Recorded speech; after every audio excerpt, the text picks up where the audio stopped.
माळशिरस तालुक्यातील महाळुंग प्राथमिक आरोग्य केंद्राचे वैद्यकीय अधिकारी डॉक्टर सचेतन घोडके यांच्याकडून होणाऱ्या त्रासाला कंटाळलेल्या आरोग्य केंद्राच्या स्वयंसेविका यांनी गुरुवारी दिवसभर जिल्हा परिषद मुख्यालयात हिया मांडला होता। त्यांनी मुख्य कार्यकारी अधिकारी कुलदीप जंगम यांना निवेदन देऊन आपली तक्रार मांडली। डॉक्टर घोडके यांची बदली करून चौकशी करण्याची मागणी केली। पहा माध्यमांसमोर स्वयंसेविका यांनी काय काय तक्रारी मांडल्या।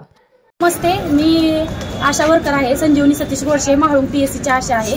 खंडाळी उपकेंद्र दत्तनगरचा भाग आहे। आम्ही महाळुंगवरून आलो आहे।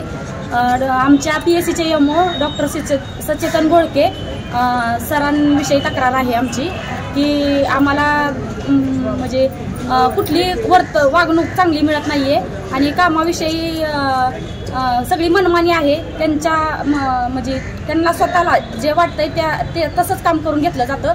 आम्ही सांगितलं तर ते म्हणतात की मला माझी काम करण्याची पद्धत अशीच आहे आणि पीएससीचा दवाखाना म्हणजे एवढा मोठा असून पण तिथं सगळ्या सोयीसुविधा असून पण कुठली डिलिव्हरी ऑपरेशन केलं जात नाही। एखादी डिलिव्हरीची बाई आली तर तिला विचारलं जातं की तुम्हाला इथं डिलिव्हरीला यायला कुणी सांगितलं आणि एखाद्या आशाने आणलं तरी पण तुम्हाला कुणी सांगितलं असं विचारलं जातं।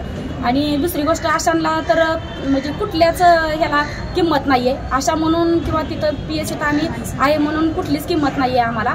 22 तारखेला आमच्या सुपरवायझरांनी आम्हाला प्रधानमंत्री आयुष्यमान भारत कार्ड काढण्यासाठी मीटिंग ठेवली होती।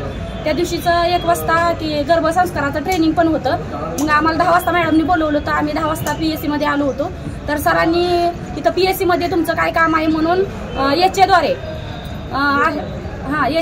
आम्हाला देवकळे सर आहेत याचे म्हणून त्यांच्याद्वारे पीएससीतून हाकलून काढलं बाहेर आम्हाला। आम्ही सगळेजण बाहेर पीएससीच्या बाहेर गेलो आणि तिथं उभा राहिलो होतो। अक्षरशः म्हणजे रडकुंडी आलतो, रडलोच थोडक्यात। मग त्यावेळेस आमच्या सिस्टर आल्या, त्यांनी आम्हाला आतमध्ये आणलं होतं। जगताप सिस्टर त्यांनी आम्हाला आतमध्ये आणलं, असा प्रकार आहे। आणि बऱ्याच गोष्टीचं आहे। भागातून लाभार्थी आणला तर त्याला तुम्हाला कुणी सांगितलं इथं यायला असं विचारलं जातं। सोनोग्राफीची चिठ्ठी मागाय एखादा लाभार्थी आला तर त्या एएनसीलाच बोलवलं जातं, तिच्या घरातल्यांजवळ दिली जात नाही। बरं, आता मागणी काय ते सांगा। आमची अशी मागणी आहे की त्या सरांची सचेतन घोडके सरांची बदली करावी, डॉक्टरांची बदली करावी आणि आम्हाला दुसरा चांगला एमओ द्यावा, अशी आमची मागणी आहे। अशाच नवनवीन अपडेटसाठी जनता राज्य न्यूज चॅनलला सबस्क्राईब करा, लाईक करा आणि शेअर करायला विसरू नका।